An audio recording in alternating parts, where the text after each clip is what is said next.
Back to the question then, David. Should NHS staff face mandatory jabs? Yeah, no jab, no job, I think. I don't understand why anyone would really want to work in a hospital with the COVID contagion all around without being properly jabbed. There may be some people who have reasons, legitimate reasons not to. But I personally think that if we're going to actually get into a situation, look, there's 5.7 million people waiting for treatment for various procedures on the NHS. We cannot have the NHS crippled by COVID. And the only way to get rid of COVID, or to put it down to a level where it becomes a sustainable risk, is to actually have mandatory jabs. That's what they've had to do in care homes, because we know what happened early on in the pandemic. Elderly people were released back into care homes without there being a requirement that those who looked after them were jabbed, and a lot of people died unnecessarily. We can't have that. But of course, it doesn't stop you. It doesn't stop you getting COVID. It doesn't stop you passing on COVID, as we understand it. No, of course it doesn't. But it stops you getting it, generally speaking, really badly. The thing is that COVID is like flu. We're probably never going to abolish it. But if people do not have a vaccination, then all they're doing is exposing themselves to risk and exposing others to greater risk. And, you know, I'm old enough, sadly, I'm not proud of this fact, to remember when various other vaccines came in. My mother was who lost two of her brother and sister in infancy in the 20s to diphtheria. She was obsessively in favor of vaccinations. Most people, if I say to them diphtheria, known in the 20s as a silent strangler and the biggest killer of children in this country, people don't know what you're talking about. Abolished by vaccinations. She was always petrified that I would get polio, which was in the 50s a big killer, and England international, Jeff Hall of Birmingham City, England international footballer, died of polio. We didn't have then these Looney Tunes trying to suggest that this was some great conspiracy and that it was a plot against the future of humanity. And I think this is decadent. The refusal to be vaccinated and the campaigning against vaccination is a form of decadence, when what we should do is thank heaven for the talented people who have created these vaccines and have them. I had my two. I'm still alive to tell the tale. I'm having my booster on Wednesday, God willing. And if they needed me to have another booster, I'd have that too, because I feel safer and healthier as a result. But there is another side to this, isn't there, David Mellor? And that is the idea that your livelihood would be removed if you didn't agree to a government-mandated medical procedure. If you put it like that, then it sounds rather sinister. No, I don't think it does. It's, there are plenty of other jobs people can do. But if they want would to you really fire a lifelong oncologist, or as our earlier texter said, a geriatric care worker had one vaccination, didn't agree with him, so he avoided the second? Does it now mean his career ends? I think they have to be removed from frontline service. Look, it's really not very complicated thing, is it? If we're going to keep COVID under control, we can only keep COVID under control by having as far as we can, an environment in which those who work have been protected against COVID. That protects them and also protects other members of the public.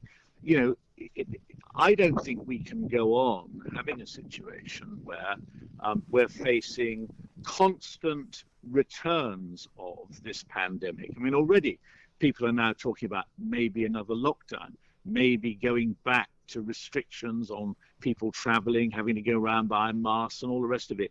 If we're going to deal with this thing, we have to deal with this thing by using all available means of combating it. The best way of combating it is through a vaccination. And like I say,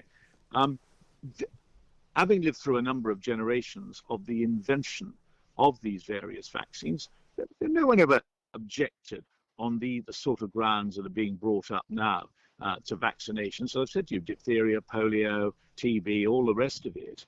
And I do not have any sympathy whatsoever unless there is a very strong medical reason why people will not be vaccinated. And I think it's about time. the government got tough. Somebody, No job. I had this text in from Tony, not unreasonable given your previous career, David. He says, ask David if he thinks unvaccinated MPs should lose their seats. They get face-to-face with the public quite regularly. I don't care whether they do or they don't. That's not for me to decide. Okay, I think it's a silly debating point. Yes, I understand, but there's a fairly seductive nature to Tony's point, isn't there? That, you know, if everybody is going to be public, public-facing job, David, isn't it? Come on, you're shaking hands, pressing the flesh. Do I care if a lot of MPs? I give them a list, if you like, of those I think should be removed from Parliament, even if it's not for not having a jab. Oh, I've got a big list on that as well. To defend a lot of these people, please. Why would I? Because one of the problems that this country faces is that the standard of members of Parliament has deteriorated during my lifetime. Well, I wouldn't disagree with that. I think you're onto something there. Moley says, David Mellor doesn't have a clue. Does he not know this is experimental? Has he never heard of natural immunity? I mean, you'll have heard some of these arguments, David. What do you make of those? And I'm sure in the old days, that same argument, which I think is piffling, would be used against polio vaccine, against tuberculosis vaccine. At the end of the day, look, if somebody chooses not to be vaccinated, that's a matter for them. But they cannot work in certain jobs. As simple as that. So anything public facing would that be? I'm here to discuss the NHS. No, I understand that, but you can't blame me, David, for wondering where we would go with that. Teachers, dear boy, you MPs. Have millions of listeners you can wonder that with. Don't bother to wonder it with me. I'm here to talk about the NHS, the former Minister of Health. Is that because indeed you do, but I think there is naturally an interest in for all of us as to where we would go. Some private companies, of course, have said no jab, no job, and there is this debate at the moment as to what life will look like over the coming years, David. Well, what life will certainly look like if people aren't jabbed is that we will have persistent problems with COVID. I think we're always going to have to put up with COVID to some degree, but we will have persistent problems with COVID that will simply mean that society will grind to a halt. And of course, one of the problems with COVID is that other people's jobs are taken away when restrictions come in. That means that certain businesses will not function properly, that they are no longer viable. And that's why we must try and minimize the amount of COVID that there is in circulation in society. And one way to do that is that everyone should be jabbed up. David Mellor, thank you. Former Health Minister David Mellor with us here on Talk Radio. I can tell you now, I often talk about how there's a lot of love for guests we have on the show. There's not a lot of love from the last set of comments from David Mellor, according to many of you, although I will find the balance, if I can find the balance. Jez Wotton, you've made me laugh already, you see. As Fidel too. There's some we've got some great, very astute, almost comedy geniuses in amidst our audience out there. Thank you. We'll get some response from you. David Mellor saying that he's, pretty relaxed about the idea of no jab, no job. In fact, he couldn't have been clearer on that one. And if you're frontline working in the NHS and you haven't got a jab, go and work somewhere else. You heard it there. As clear as you could possibly get.